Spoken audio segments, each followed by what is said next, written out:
अब बर्तन बनावे के अनुभव थोड़ा हम ले है कि माटी आप देखे हैं, माटी जो बने थे, माटी हम समझे रहे बड़ा थोड़ा नरम हो तो है, लेकिन इतना नरमो ना है बाटे, नहीं नरम बहुत ना रहता है। इतनी नरम ना है अब देखा यहाँ पर हम अंगुरी धसाई थे कुछ, यही बोला देखा ये सिकुल हाथ में लाग गई। थोड़ा पानी ले लेते हैं। अच्छा अच्छा, पानी ये बताओ तो पानी ले ले तब ठीक रहे। हाँ पानी ले पे थोड़ा चिपका ना है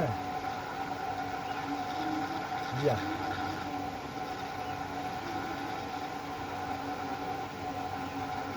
अरे हल्का हाथ हल्का हाथ।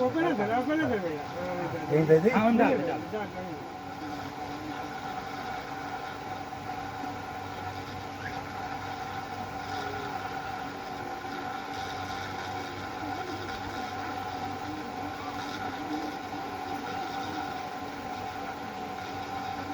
अच्छा कहाँ गया वो? ये सही कर बता पाउडर रहा। अब एक काटे थे देख, अगर हम बर्तन बनाना शुरू करें ना तो देखा कुछ बना बनाना है, लेकिन यही से बहुत मोट मोट बना हुआ है। हाँ मोट बनता। वही पकड़ ऊपर था, वो उठाओ यही यही में ना